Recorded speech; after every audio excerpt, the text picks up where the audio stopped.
গেছে। হ্যাঁ, কি হয়েছে?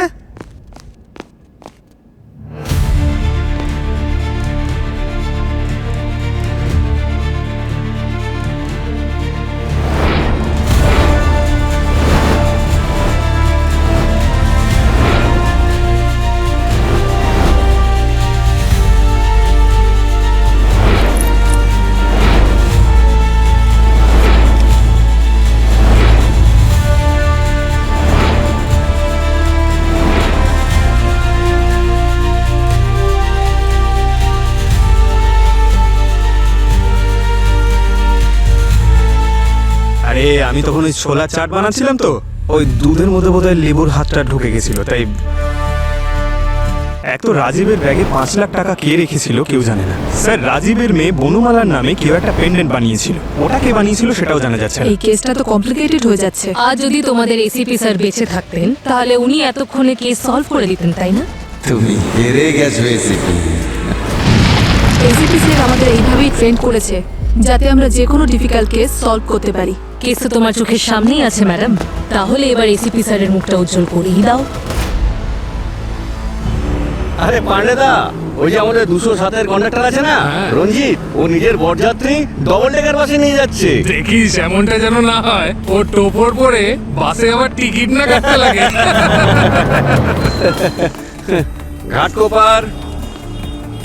ঘাটকোপার নামুন।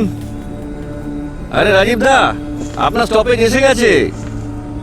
আরে রাজীব দা দেখছি এখানে ঘুমিয়ে পড়েছে। রাজীব দা আপনার স্টপেজ এসে গেছে। রাজীব দা, কি হলো? কি হলো ওখানে? কি হলো? কিছু জানা গেল? গুলি মেরেছে না ছুরি মেরেছে? না গুলি করেছে না ছুরি মেরেছে। আরে বাবা রে বাবা, এটা পুরো লাল হয়ে গেছে কিভাবে? বিষ? পুরবি, আমি তো লাশ নীল হতে দেখেছি, কিন্তু এর ক্ষেত্রে লাল কিভাবে হয়ে গেল বডিটা? এবার কোন বিষ কোন বডির সঙ্গে কি রিয়্যাক্ট করে সেটা তো বডি টু বডি ডিপেন্ড করে।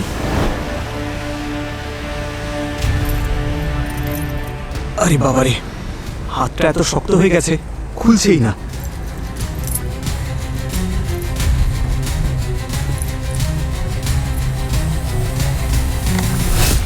রিগার মর্টিস এত তাড়াতাড়ি? বডি রিগার মর্টিস হতে তো প্রায় 2-3 ঘন্টা সময় লাগে, আর হাত পা আঙুল এভাবে আটকাতে 4-5 ঘন্টা। 4 ঘন্টা? কিন্তু এরকম তো সম্ভবই নয়, কারণ রাজীব দা যেখানে দাঁড়িয়েছিল মানে উঠেছিল সেখান থেকে ওনার ঘাটকোপার পৌঁছতে 45 মিনিট লাগে, আর প্রথম থেকে 10-15 মিনিট তো উনি খুব ভালো কথা বলছিলেন। এটা কিরকম বিষ যেটার জন্য 8 ঘন্টার মধ্যে বডি রিগার মর্টিস হয়ে গেছে? বডি এত শক্ত হয়ে গেছে। আচ্ছা, যখন উনি বাসে উঠেছিলেন তখন কিছু মনে হয়েছিল? ওনার শরীর খারাপ করছিল? ওনার কি মাথা ঘুরছিল? না, তেমন তো কিছু দেখতে পাইনি। উনি খুব ভালো ছিলেন, ভালোই কথা বলছিলেন। আসুন রাজীব দা, আমি তো ভাবছিলাম আপনি ওটা বাস মিস করবেন। আসবো না মানে কি? আজ পর্যন্ত তোমার বাস মিস করেছি? তা বটে। হয়েছে তো। আসুন এই চল। আরে শিলা, কেমন আছো? হ্যাঁ, ভালো আছি।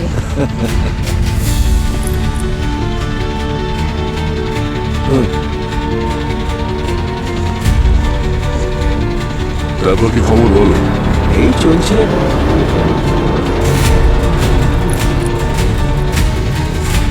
আসছি।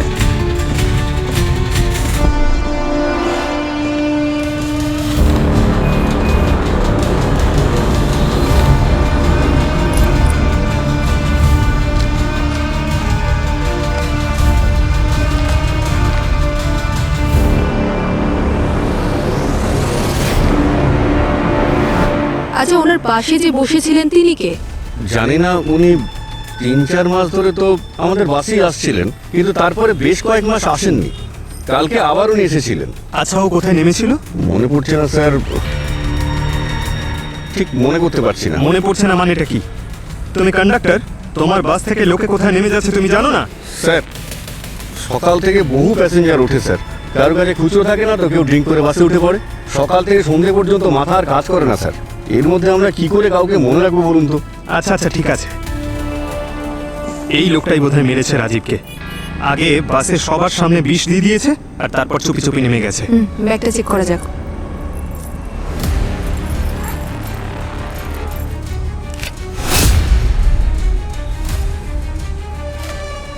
এতগুলো ক্যাশ! আরে অন্তত 5 লাখ টাকা তো হবেই। ব্যাগে টাকা আছে, হাতেই ম্যাগাজিন। তুমি বললে না যে উনি মারা যাওয়ার আগে একটা ম্যাঙ্গো ফিস খেয়েছিল? বোতলটা কোথায়? সেটা ঠিক বলতে পারবো না, কিন্তু আমি যখন রাজীব দাকে ডাকতে আসলাম তখন বোতল এখানেই ছিল।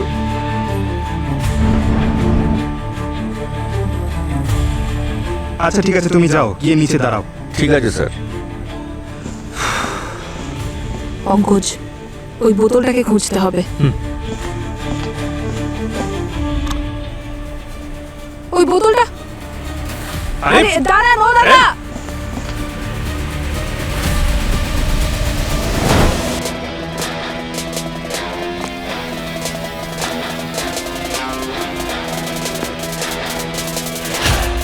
আরে ও দাদা, দাঁড়ান বলছি। আরে আরে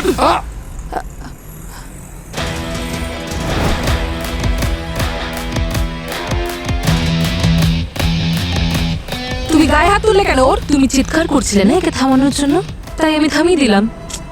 দাদা, আপনি ঠিক আছেন? হ্যাঁ এই ম্যাঙ্গো ফিসটা খাচ্ছিলেন কেন? আরে তুমি কি এটা রাজীবের সিট থেকে নিয়েছিলে? ঠিক বলেছেন। কেন? আসলে আমি ডায়াবেটিসের পেশেন্ট, তো তাই বেশিক্ষণ না খেয়ে থাকতে পারি না, সেই জন্যই জুসটা খেয়ে নিয়েছি। আরে রাজীবের মৃত্যু বিষের কারণে হয়েছিল। আরে ম্যাঙ্গো ফিজে বিষ ছিল। কে? আরে আরে সাবধানে, কনস্টেবল, তাড়াতাড়ি এখানে এসো। ওনাকে হসপিটালে নিয়ে যাও, তাড়াতাড়ি তাড়াতাড়ি। আর তুমি কে? ওর গায়ে হাত তুলে দিলে কেন? I am special investigating inspector ভূমি, আর ও সাব ইন্সপেক্টর কীর্তিকা। আমাদের এখানে সিআইডির হেল্প করার জন্য পাঠানো হয়েছিল ইয়োর ব্যাকআপ টিম।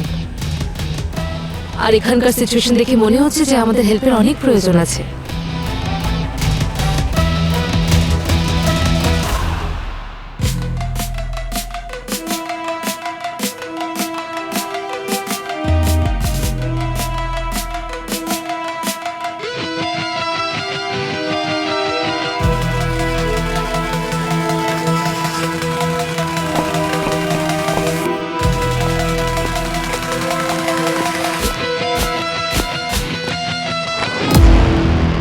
দয়া স্যার, অভিজিৎ স্যারের ফোন অ্যাভেলেবেল নেই। এবার এই কেসটা আমাদেরকেই দেখতে হবে।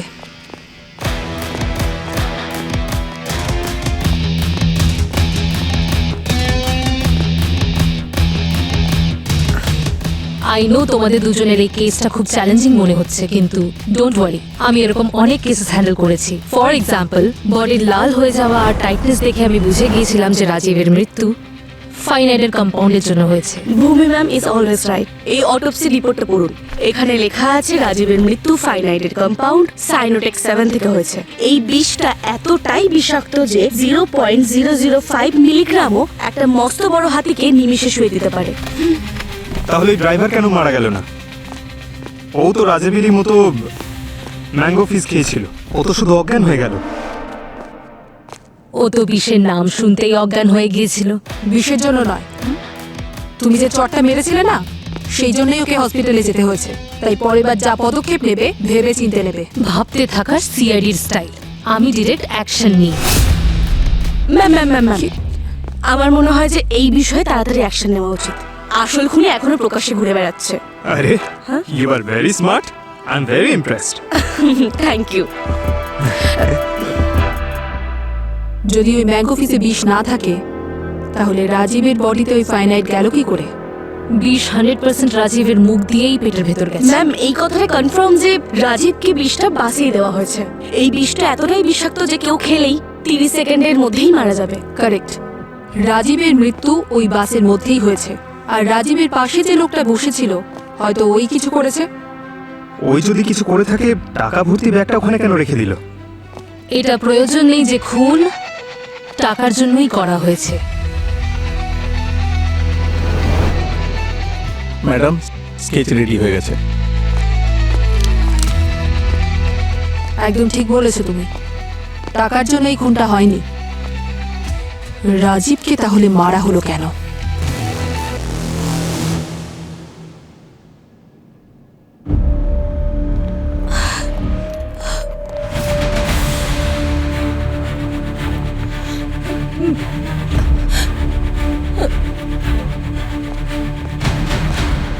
ম্যাম, আমরা সিআইডি থেকে এসেছি। আমি জানি এই সময়টা প্রশ্ন করা নয়, কিন্তু এই সব ফর্মালিটিসের জন্য আমাদের হাতে সময় নেই। আমার আপনার কাছে কিছু আর্জেন্ট প্রশ্ন আছে। 1 মিনিট। হ্যাঁ ভূমি,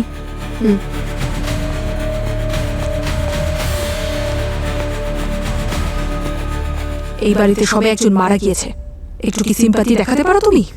এই সব ইমোশনাল ড্রামাতেই তোমরা টাইম ওয়েস্ট করো, সেই জন্য নিজের এসিপি স্যারকে বাঁচাতে পারোনি। তুমি হেরে গেছো এসিপি।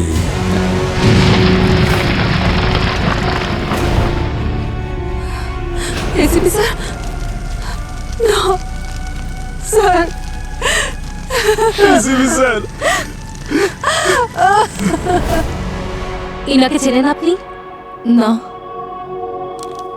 আপনার হাজবেন্ডের কারোর সাথে কোনো শত্রুতা? কিছুই ছিল না। একজন সাধারণ দোকানদার ছিলেন উনি। সকালে ঠিক সময় দোকান খোলা আর রাতে ঠিক সময় বাড়ি ফেরা, ব্যাস এটাই তো রুটিন ছিল ওনার। উনি কখনো কারোর খারাপ চাইনি, কোনো জিনিসের উপর লোভও ছিল না। তারপরেও এরকম ভালো মানুষের সাথে। ম্যাম প্লিজ নিজেকে একটু সামলান। হ্যাঁ, তোমার বাবার ব্যাগ থেকে যে 5 লাখ টাকা ক্যাশ পাওয়া গেছে, বলতে পারবে ওটা কি করে এলো, কোথা থেকে এলো? না মানে দোকানের প্রতিদিনের ইনকাম খুব বেশি হলে ওই মাত্র 20,000-এর মতোই হয়। আর আজকাল তো সমস্ত পেমেন্ট অনলাইনেই হয়। বাবার কাছে এতগুলো ক্যাশ কোথা থেকে এলো জানি না। ঠিক আছে, থ্যাংক ইউ।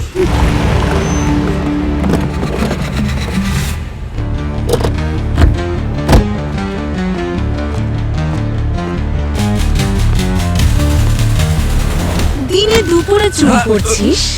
হ্যাঁ, আপনারা কারা? আমরা সিআইডি অফিসার। কেমন সিআইডি অফিসার আপনারা? কেউ যদি চুরি করতে চায় তো এভাবে করবে, সামনে থেকে শাটার তুলে। আর তাছাড়া ডেইলি আমি আর আমার মালিক এসে শাটার তুলি, কিন্তু আজকে আসতে দেরি করছেন। উনি আর আসবেন না, কেউ ওনাকে খুন করে দিয়েছে। কি খুন করে দিয়েছেন? এটা কি করে হতে পারে? হে ভগবান, উনি তো আমাকে নিজের ছেলের মতো মনে করেন। এরকম ভাবে কে করে তুমি? হলো? শান্ত হও, কেন কষ্ট হলো? পেও না এরকম ভাবে। ভগবান, এদিকে এসো। উনি অনেক সময় মিথ্যে কান্নাকাটি করে, বলুন না স্যার, কে মেরেছে আমার মালিককে? সেটাই খোঁজ নিতে এসেছি। উনি খুব ভালো মানুষ ছিলেন। কাল বা বিগত কয়েকদিনের মধ্যে ওনার সাথে কি কোনো অদ্ভুত কিছু ঘটেছে?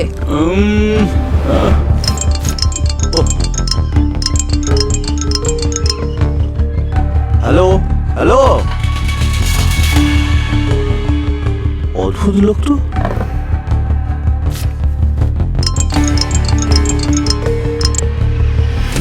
হ্যালো হ্যালো, কি হয়েছে? সব ঠিক আছে তো? আরে ভাই কথাই বলবে না যখন ফোন কেন করে? বিরক্ত করে মারছে। তুই এক কাজ কর, আমার ব্যাগটা দে, আমি এক্ষুনি বেরোচ্ছি। ঠিক আছে। এই ফোনের চক্করে বাসটা নির্ঘাত মিস করবো।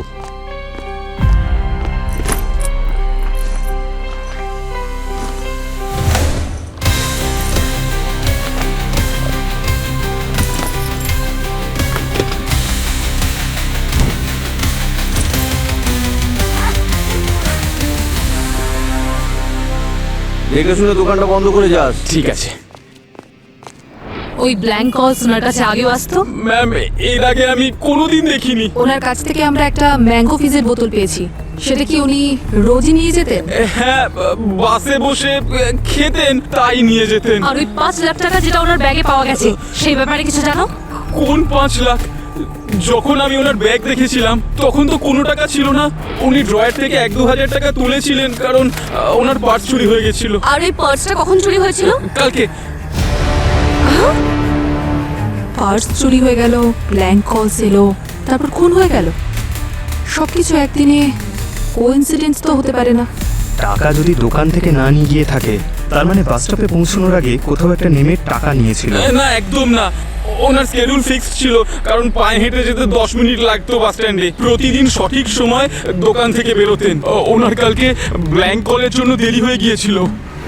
আরে উনি তাহলে রাইট টাইমে বাসটা কি করে ধরলেন? ওই যে সুখী আছে না, ওই তো সঠিক সময় বাইকে করে পৌঁছে দিল। সুখীকে? এই তো এই দোকানের ম্যানেজার।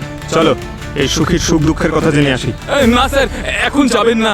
যদি আপনারা এখন যান তো ওর চাকরি চলে যাবে। কেন? আসলে ওই দোকানের মালিক কৃষ্ণবাবুর সঙ্গে আমাদের মালিকের ঝগড়া হয়ে গেছে। যদি উনি জেনে যান যে সুখী ওকে সাহায্য করেছে, তাহলে ওর অনেক সমস্যা হয়ে যাবে। Thank you. এই পেন্ডেন্টের ডিটেলসগুলো কোথায় গেল? Sorry sir. আরে তোমার সরি তোমার কাছেই রাখো।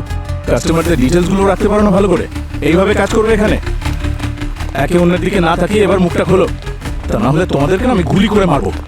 আচ্ছা, গুলি করবি? নে মার গুলি।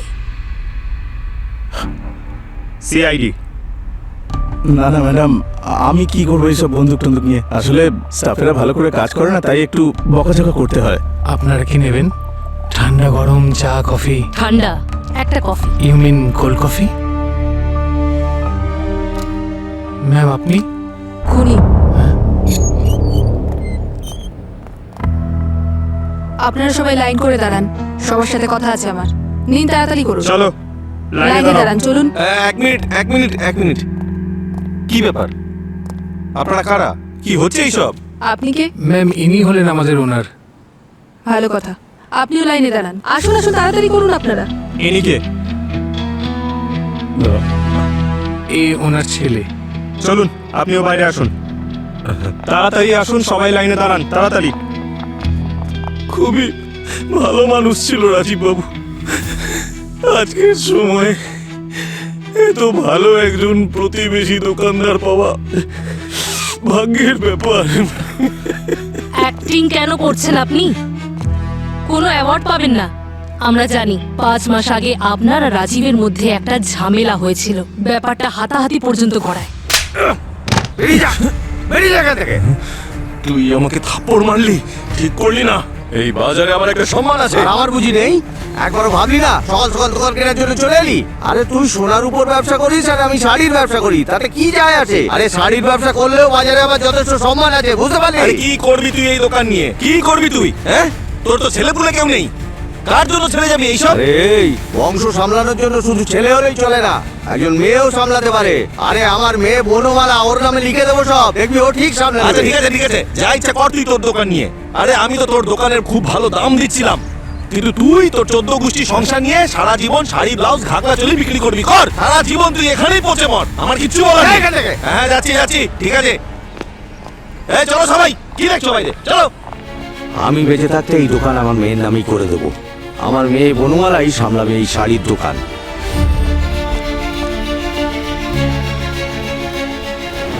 আপনার কাছে তো পুরো মোটিভ আছে একটা মার্ডার করার। আরে এসব কি বলছেন ম্যাডাম আপনি?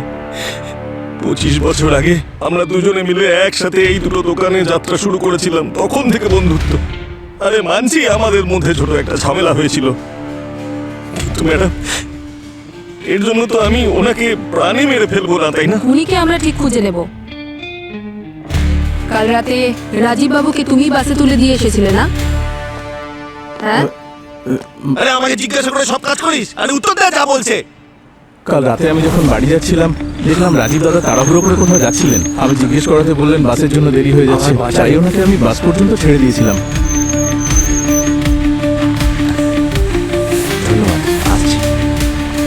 আচ্ছা রাজীব কি রাস্তায় কারোর সঙ্গে দেখা করেছিল? কারো থেকে ক্যাশ নিয়েছিল? না স্যার, বাইকে বাস স্টপ পর্যন্ত যেতে 2 মিনিট সময় লাগে। ইনফ্যাক্ট আমি ওনাকে বাসে উঠতেও দেখেছিলাম। তো আমার সামনে তো কারোর সঙ্গে দেখা হয়নি। নিজের দোকান কি বিক্রি করে দিয়েছিল তবে? মানে কোন ক্যাশের কথা বলছেন? মানে কোনো অ্যাডভান্স নিয়েছিলেন কি? কাল রাতে 11টার সময় আপনি কোথায় ছিলেন? আমি আমার বিল্ডিং এর সামনের পার্কে ছিলাম। রোজ যাই আমি ওখানে নাইট ওয়াক করতে। বাবা তুমি মিথ্যে কথা কেন বলছো? মানে আরে আরে কোথায় মিথ্যে বলছি আমি? আমি তো গেছিলাম পার্কে নাইট ওয়াক করতে কালকে। হ্যাঁ বাবা, তুমি কাল রাতে ওয়াক করতে গেছিলে সেটা আমি মানছি, কিন্তু তুমি কি রোজ যাও নাকি? হ্যাঁ রোজ যাও? তুমি যাও না তো, তার মানে তো মিথ্যা বলছো। মাসে শুধুমাত্র 2-4 বার যাই ওয়াক করার জন্য। আমি তো বলি যে আমার সঙ্গে প্রতিদিন জিমে চলো, উনি তো বাবা তো যাই না।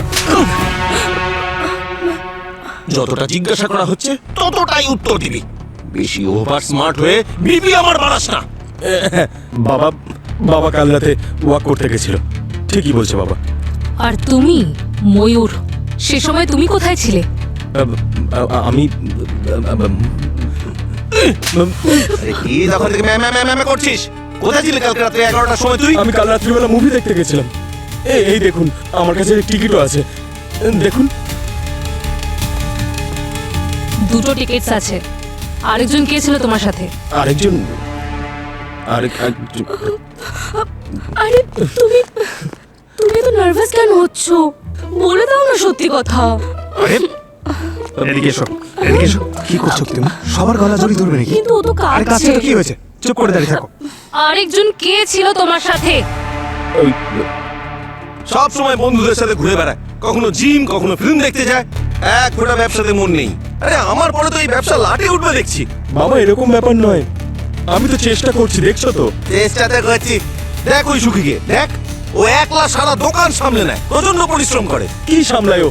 হ্যাঁ, তোমার আসার আগে ও স্টাফদের জিজ্ঞেস করছিল যে ওই পেন্ডেন্টটা কে বানিয়েছে। কাস্টমারদের তো কোনো খোঁজই রাখে না, বড় বড় কথা বলে আর বড় পাও খেয়ে যায় শুধু। কোন পেন্ডেন্ট? দাঁড়াও, এই যে এই পেন্ডেন্টটা। আরে এর উপর তো বনমালা লেখা। বনমালা? রাজীবের মেয়ে? দেখি।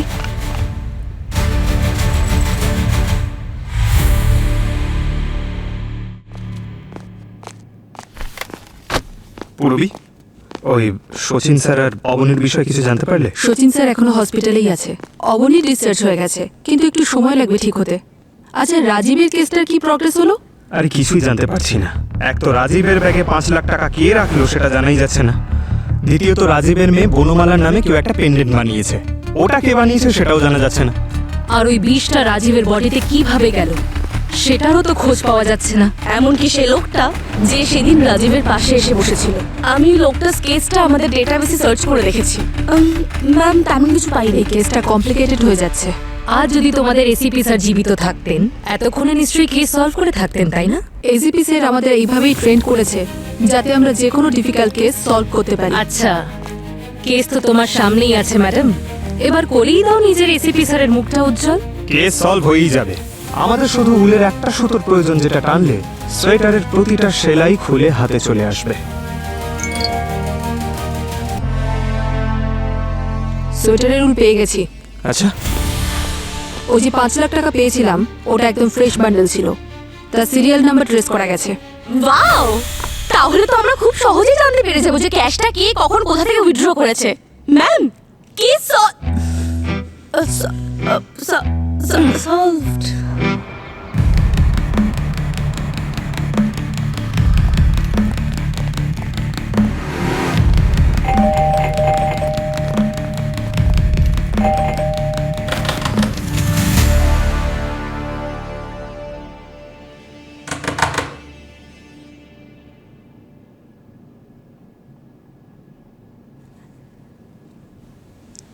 দরজা ভাঙতে হবে।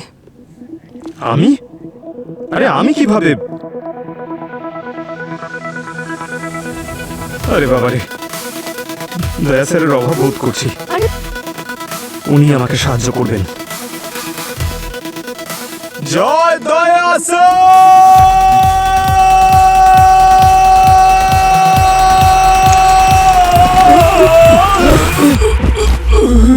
পঙ্কজ, আপনি ঠিক আছেন? এসব কি করছো তোমরা? কারা? আমরা সিআইডি অফিসার। সিআইডি? আপনি রাজীব বাবুকে চেনেন? হ্যাঁ, ওই শাড়ির দোকানদার তো। হ্যাঁ উনি। কেউ ওনাকে খুন করে দিয়েছে। কি কি বলছেন কি? তার মানে কালকে ওনার সঙ্গে দেখা হওয়ার পর উনি কি কি কি কাল রাত আমার যাওয়ার পরে কি কি হয়েছে মনে পড়ছে না? মনে করিয়ে দেব। রাজীবকে আপনি বাসে বিষ দিয়েছেন আর আপনার যাওয়ার পর ওর মৃত্যু হয়ে যায়, সেটাই না? হ্যাঁ, বেশি চালাকি দেখায়। ভূমি 1 মিনিট। সুধাকর বাবু, আপনি বলুন, রাজীব বাবুর সঙ্গে আপনি দেখা করেছিলেন কাল? কেন? ওনার টাকা ফেরত দিতে। ওই 5 লাখ টাকা? হ্যাঁ, আমার ছেলের ইউএস যাওয়ার জন্য রাজীব দা আমাকে 5 লাখ টাকা ধার দিয়েছিল। তারপর পরশু যখন আমার এফডিটা ম্যাচিওর করলো, কালকে আমি তক্ষুনি টাকাটা ফেরত দিতে ওনার কাছে যাই। রাজীব দা কেমন আছে? ধন্যবাদ। তাহলে আপনি ওনার বাড়ি বা ওনার দোকানে যেতে পারতেন। বাস স্টপে কেন গেলেন? বয়স্ক মানুষ স্যার, বেশি হাঁটা চলা করতে পারি না। আর তাছাড়া রাজীবদার দোকান আমার বাড়ি থেকে অনেকটা দূর, তাই কাছের বাস স্টপেজটায় চলে গেলাম আর ওনার বাসে উঠে পড়লাম। বহুদিন থেকে ওনার রুটিন আমি জানি, তাই বাস নাম্বারটাও জানি। এক মিনিট, আমি রাজীবদার কাছ থেকে যে 5 লাখ টাকা নিয়েছিলাম তার এন্ট্রি আমার পাসবুকে নিশ্চয়ই রয়েছে। আমি এক্ষুনি নিয়ে এসে দেখাচ্ছি।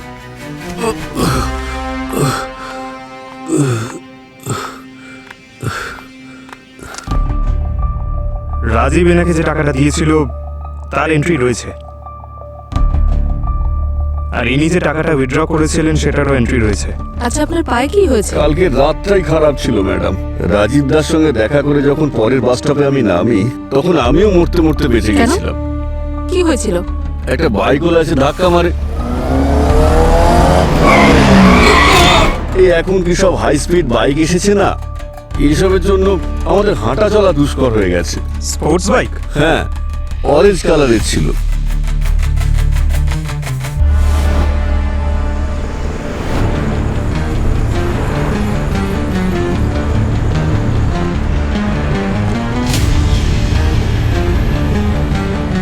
ঠিক আছে, থ্যাংক ইউ।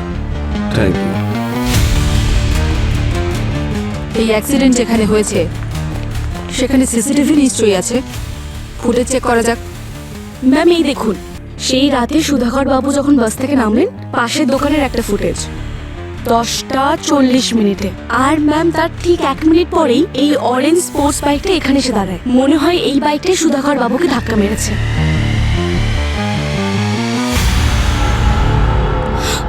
ও তো ময়ূর। প্লিজ আপনারা আমার কথা বিশ্বাস করুন, আমি রাজীব আঙ্কেলকে মারিনি। ইনফ্যাক্ট আমি তো ওনাকে ইমপ্রেস করতে চেয়েছিলাম। কেন? বনমালার সঙ্গে বিয়ে করার জন্য। আরে এসব কি বলছিস তুই? হ্যাঁ বাবা, ছোটবেলা থেকে ওকে পছন্দ করতাম আমি। বাবা আর রাজীব আঙ্কেল দুজনেই খুব ভালো বন্ধু ছিল, আর সেই জন্য আমরা দুজনও ছোটবেলা থেকে একসঙ্গে খেলেছি, একসঙ্গে বড় হয়েছি। কিন্তু সেই দিন এনাদের দুজনের ঝগড়ার পর থেকে জানি না কেন বনমালা আমার থেকে দূরে সরে যেতে থাকলো। আর হ্যাঁ, ওই দিন রাতে আমাদের দুজনের মুভি দেখার প্ল্যান ছিল। মনে আছে আপনাদের যে টিকিটটা দেখিয়েছিলাম, সেটা আমি আমাদের দুজনের জন্য বুক করেছিলাম। কিন্তু জানি না হঠাৎ করে ও কেন মুভির প্ল্যানটা ক্যান্সেল করে দিল। আর তারপর আমি ভাবলাম যদি এরকম চলতে থাকে তাহলে খুব তাড়াতাড়ি আমার সঙ্গে ব্রেকআপ করে নেবে, যেটা আমি চাইনি। কারণ আমি ওকে ভালোবাসতাম, ওর সঙ্গে বিয়ে করতে চাইতাম। আর তারপর আমি ভাবলাম যে এবার রাজীব আঙ্কেলের সঙ্গে আমার কথা বলা উচিত। আর শেষমেশ আমি ওনাকে কল করলাম, কিন্তু কেন জানি না ওনার সঙ্গে ফোনে কথা বলার আমার সাহস হলো না। হ্যালো হ্যালো, তাহলে ব্ল্যাঙ্ক কলটা তোমার ছিল? ওনার সঙ্গে ফোনে কথা বলতে পারিনি বলে ভাবলাম যে আমি বরং একটা কাজ করি, রাজীব আঙ্কেলের সঙ্গে ফেস টু ফেস গিয়ে কথা বলবো। আর তারপরে যেই আমি ওনার সঙ্গে কথা বলার জন্য ওনার শপে গিয়ে পৌঁছালাম, তখন এই মহাপুরুষ সুখী ওনাকে নিজের বাইকে বসিয়ে নিয়ে যাচ্ছিল। এবার আপনারাই বলুন, আমি আসলে ওর সামনে ওনার সঙ্গে কি করে কথা বলতাম? কি ঠিক বলেছি তো? সেই জন্যই আমি ওনাদেরকে ফলো করলাম।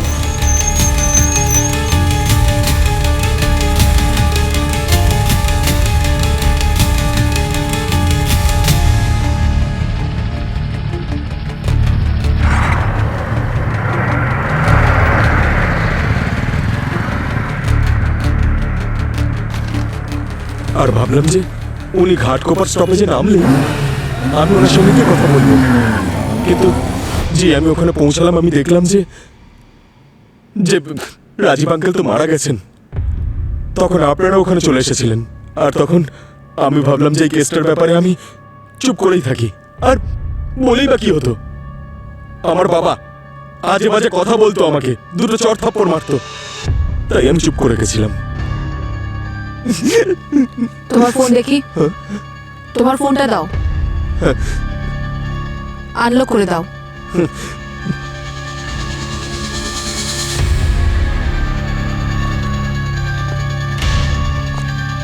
ঠিকই বলছে, ওর আর বনমালার চ্যাটস আছে। দেখলেন তো আপনারা, আমি সত্যি কথা বলছি। হ্যাঁ ময়ূর সত্যি কথা বলছে, কিন্তু এক নম্বরের গাধা। আরে আমাদের ফ্রেন্ডশিপকে জানি না ও কি মনে করে রেখেছে। যখন ইচ্ছা কল মেসেজ। শুধুমাত্র বাবার জন্য ওকে সহ্য করছিলাম, কারণ ও কৃষ্ণ আঙ্কেলের ছেলে। তাও আমি ওকে অনেকবার বোঝানোর চেষ্টা করেছিলাম যে আমি ওর প্রতি ইন্টারেস্টেড নই, কিন্তু ও কিছুতেই বুঝতো না। ও খুব বাড়াবাড়ি করতো, আর যেহেতু বাবা মারা গেছে আমি ওকে বেশি এন্টারটেইন করতে চাই না, সেই জন্য ওর মেসেজের রিপ্লাই দেওয়া বন্ধ করে দিয়েছি আমি। সোয়েটারের উল টানতে টানতে পুরো সোয়েটারটাই খারাপ করে দিলে তোমরা দুজনে। খুনির তো কোনো খোঁজই পাওয়া যাচ্ছে না। এতক্ষণ কেসটা আমরা নিজেদের চোখে দেখছিলাম, কিন্তু এবার এসিপি স্যারের মতো ভাবতে হবে। আমাদের এটা ভাবতে হবে যে রাজীবকে বিষ দেওয়া হয়েছিল কি করে, না হলে আমরা কোনো কিছুই সলভ করতে পারবো না। তোমার কথাগুলো শুনে না আমার মাথাটা ঘুরছে। I really need my coffee. Ditto ma'am, আমি নিয়ে আসছি। I follow you please.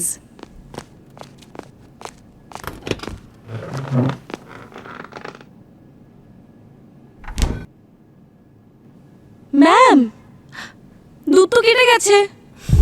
হ্যাঁ, কি হয়েছে?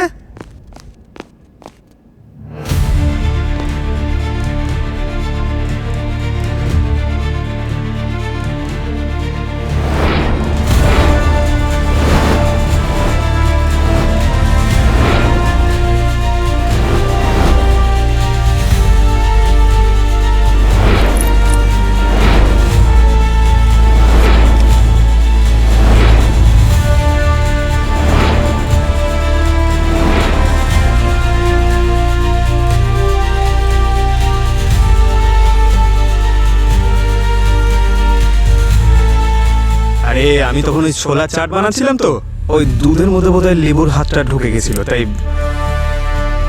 পঙ্কজ, তুমি তো জিনিয়াস। Thank you. সে তো আমি জানি। আমরা না একটা কাজ করি, এটা দিয়ে পনির বানাই। এমনিতেও মার্কেটে পনির যা খারাপ। আচ্ছা একটা কথা বলো তো, পনির তৈরি করা হয় কি করে? সিম্পল। লেবুতে যে অ্যাসিড থাকে সেটা দুধের মধ্যে দিলেই দুধ কেটে ছানা হয়ে যায়, আর সেখান থেকে পনির বানিয়ে নাও। বাজা খুশি। এক্স্যাক্টলি, দুধ নিজের জায়গায় স্টেবল, আর লেমন জুসও। কিন্তু যদি দুটো মেশানো হয় তাহলে কেমিক্যাল রিয়াকশনে থার্ড কম্পোনেন্ট তৈরি হয়, যেমন পনির। ঠিক সেইভাবেই যেরকম দুটো হার্মফুল কেমিক্যাল মিশে ফাইনাইট কম্পাউন্ড ফাইনেটিক 7 তৈরি হতে পারে। কারেক্ট। তার মানে খুনি রাজীবকে দুটো আলাদা আলাদা কেমিক্যাল খাইয়েছিল বা টাচ করতে বাধ্য করেছিল। বাহ, মানতে হবে, সিআইডি টিমের প্রশংসা করতেই হবে। চ্যালেঞ্জ করলে পারফর্ম তো নিশ্চয়ই করে। এবার আমাদের এটা জানতে হবে যে দুটো কেমিক্যাল কি ছিল, আর রাজীবের শরীরে কিভাবে গেল। আমি রাজীবের ওই ম্যাঙ্গো ফিজে একটা কেমিক্যাল পেয়েছি যার নাম নেরিথোসিন এক্স। ডক্টর গার্গী, আমি আর্টসের স্টুডেন্ট ছিলাম, আপনি প্লিজ আমাকে আমার ভাষায় বোঝাবেন। যদি আপনার ভাষায় বলি তাহলে এটা হলো খুবই ক্ষতিকারক একটা কেমিক্যাল। আরে তাহলে এটাই বলুন না। কিন্তু ওই ম্যাঙ্গো ফিস যদি এতই বিষাক্ত ছিল তাহলে সেই ড্রাইভারও তো খেয়েছিল, ওর কিছু হলো না কেন? যদি এটা আমরাও খেতাম তাহলেও কিছু হতো না। নেরিথোসিন এক্স এটা একটা ফুড কালার, যেটা ইন্ডিয়াতে ব্যান হওয়া সত্ত্বেও অনেক জুস এবং ক্যান্ডিতেও পাওয়া যায়, আর দেখতে এটা হলুদ রঙের। সেই জন্য ম্যাঙ্গো ফিজে ওটা দেখা যায়নি। তাহলে ফুড কালার ফাইনাইটের কাজ করতে পারে? ইয়েস, কিন্তু এটা যখন ডাইট্রিক অ্যাসিডের কন্ট্যাক্টে আসে তখন। আর সেই জন্য ওই দিন ড্রাইভার বেঁচে গেছিল, কারণ সে ডাইট্রিক অ্যাসিডের সংস্পর্শে আসেনি। কারেক্ট। চলো একটা বিষয় তো কনফার্ম হলো যে ম্যাঙ্গো ফিজেই কেমিক্যাল ছিল, কিন্তু ওই কেমিক্যালটা ডাইট্রিক অ্যাসিড, ওটা ওখানে কি করে পৌঁছলো? ডক্টর গার্গী, এই ডাইট্রিক অ্যাসিডকে চেনার উপায় কি বলো তো?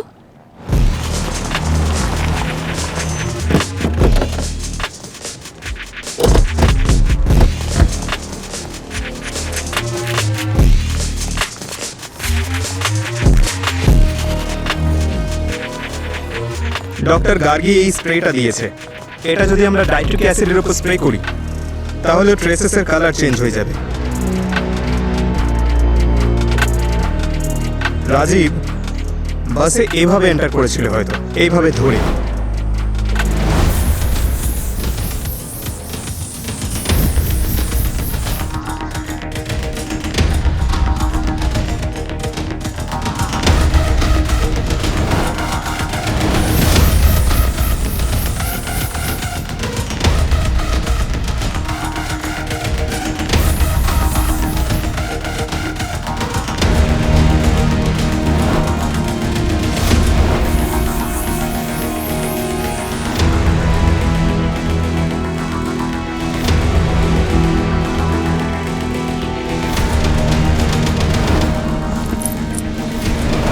রাজীবের বডি এই সিটে ছিল, এইখানে নিশ্চয়ই হাত রেখেছিল।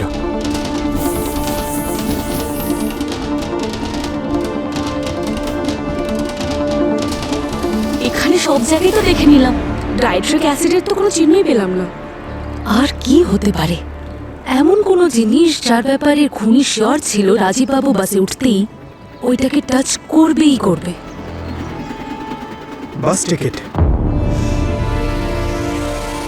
বংশী আমাদের বলেছিল না যে রাজীবের ওয়ালেট চুরি হয়ে গেছিল? ওনার পার্স চুরি হয়ে গিয়েছিল। ও ডেইলি বাসে ট্রাভেল করতো, তাই ওর কাছে নিশ্চয়ই মান্থলি পাস ছিল, যেটা ওই ওয়ালেটে ছিল। খুনি নিশ্চয়ই ওকে বাধ্য করেছিল যে নেক্সট টাইম ও যখন বাসে ট্রাভেল করবে তখন একটা নতুন টিকিট নিতে হবে। এক মিনিট।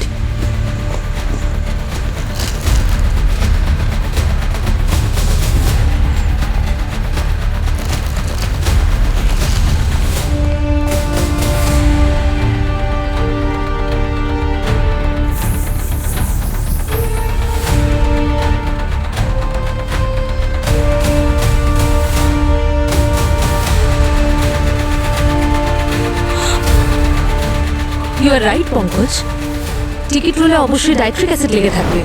রাজীব আগে নিজের টিকিটটা ছুঁয়ে থাকবে আর তারপর ম্যাগাজিনের পেজ পাল্টানোর জন্য স্যালাইভা ইউজ করে থাকবে, অ্যান্ড দ্যাটস ইট। তার মানে ম্যাঙ্গো ফিজের কেমিক্যাল নাইট্রিক অ্যাসিডের সঙ্গে মিশে রাজীবের শরীরে ফাইনাইটের কাজ করেছিল।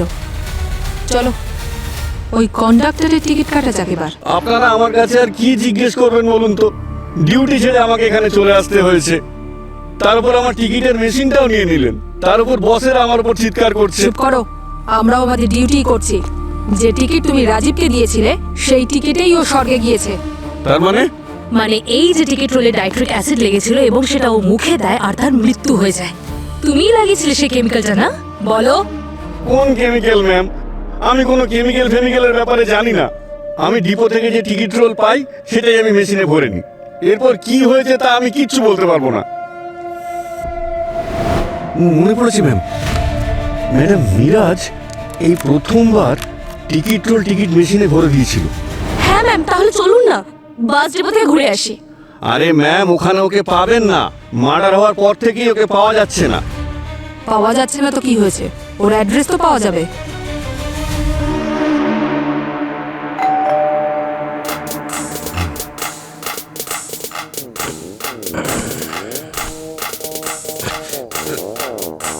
এত লেট করে খাবার নিয়ে এসেছে, দেখবে আমি 0 স্টার দেব। 0 স্টার কি, কোনো স্টারই দেবো না আমি। আরে কি রে, এরকম করবি তুই? হ্যাঁ, একটা স্টার দিবি না? চল, কোনো ব্যাপার না, আমি তোকে একটা স্টার দিচ্ছি।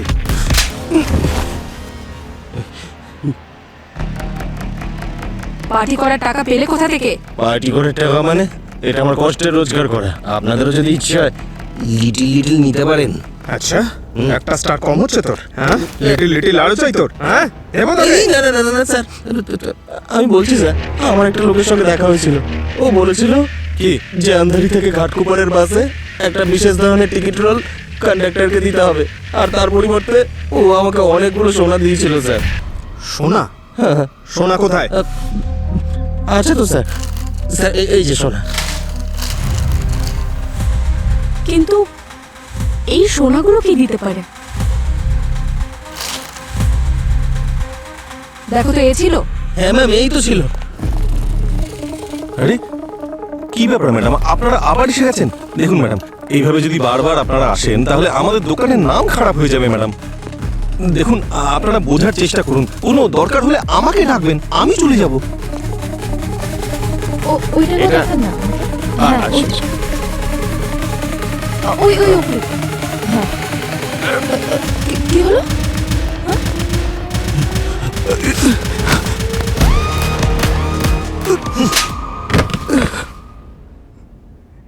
আরে আমি কোনো খুন টুন করিনি। আরে আমি তো ওই সময় বনমালার সঙ্গে মুভি দেখছিলাম। ও আমার সঙ্গেই ছিল। আপনি চাইলে ও টিকিটও দেখিয়ে দিতে পারবে, দেখাও এদের।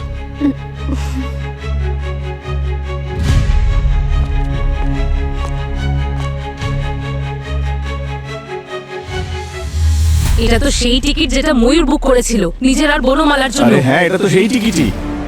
প্রমাণ পেয়ে গেছেন তো? অপেক্ষা করো, এখনো তো সাক্ষী আসেনি। চলো। তুই এখানে কি করছিস? তুমি তোকে সোনা দিয়েছিলে না শহর ছেড়ে দেওয়ার জন্য, কিন্তু ও বাড়িতে পার্টি করছিল। সুখী, তুমি আমাকে ভালোবেসে আমার বাবাকে মারতে পারলে? আরে আমি তো তোমাকে কোনোদিনই ভালোবাসিনি। আমি তো শুধু তোমাকে বিয়ে করে তোমার বাবার ওই দোকানটা নিজের নামে করাতে চেয়েছিলাম, যাতে কৃষ্ণবাবুর সঙ্গে ওই দোকানটা নিয়ে একটা ভালো ডিল করে ওনার পার্টনার হতে পারি। সব কিছু ঠিকঠাক চলছিল, এমনকি রাজীব বাবু আর কৃষ্ণবাবুর ওই ঝগড়াতে আমারও একটু লাভ হয়েছিল। কিন্তু এই ময়ূর আদা জল খেয়ে বনমালার পেছনে পড়েছিল, আর আমি শুধু এটাই ভয় পাচ্ছিলাম যে এদের দুজনের বিয়ে না হয়ে যায়, তাহলে তো আমার পুরো প্ল্যানই ফেল হয়ে যাবে। বনমালার কাছে আমি ময়ূরকে বদনাম করতে শুরু করলাম, আর একটা সময়ে আমি বনমালাকে এটাও বিশ্বাস করাতে পেরেছিলাম যে ময়ূর ওর জন্য একেবারেই উপযুক্ত নয়। আমি ভেবেছিলাম এই ঝগড়াটা হওয়ার পর রাজীববাবু ময়ূরকে ঘৃণা করতে শুরু করবে, তাই আমি ময়ূরের বিরুদ্ধে রাজীববাবুকে একটু উস্কে দিতে চলে গেলাম। আমি আপনাকে কি ভুলি রাজীববাবু, ওই ময়ূর 24 ঘন্টা বনমালাকে কল করতে থাকে। আরে ওকে বিয়ে করার স্বপ্ন দেখছে ও। ওকে কল করতে থাকে, ও যখন তোলে না মেসেজ করতে থাকে। আমি তো শুধু এটাই ভাবি যে বেচারি কত ডিস্টার্ব ফিল করে না, কত দুঃখ পেয়েছে হয়তো।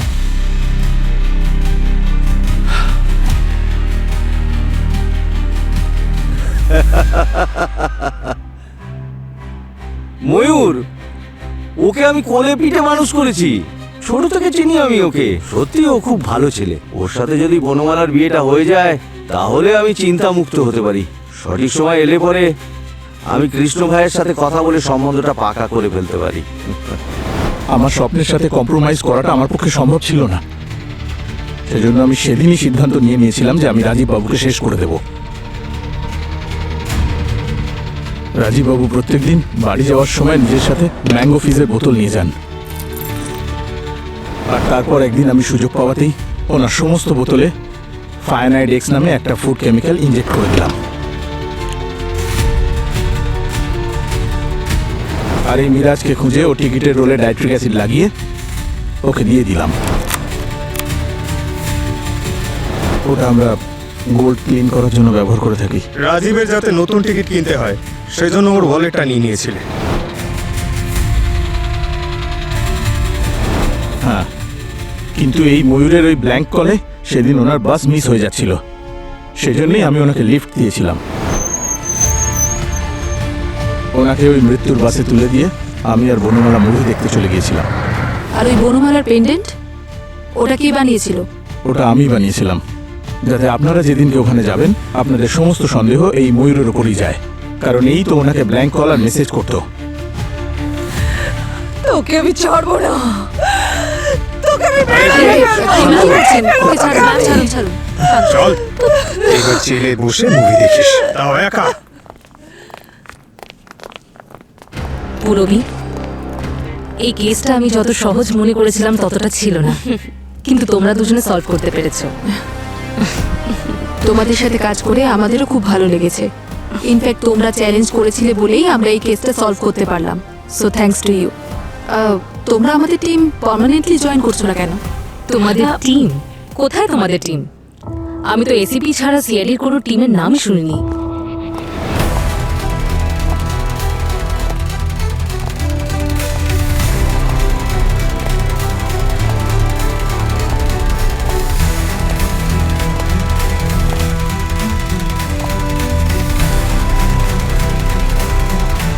এক্সকিউজ মি, আপনি কে? তোমাদের নতুন এসিপি।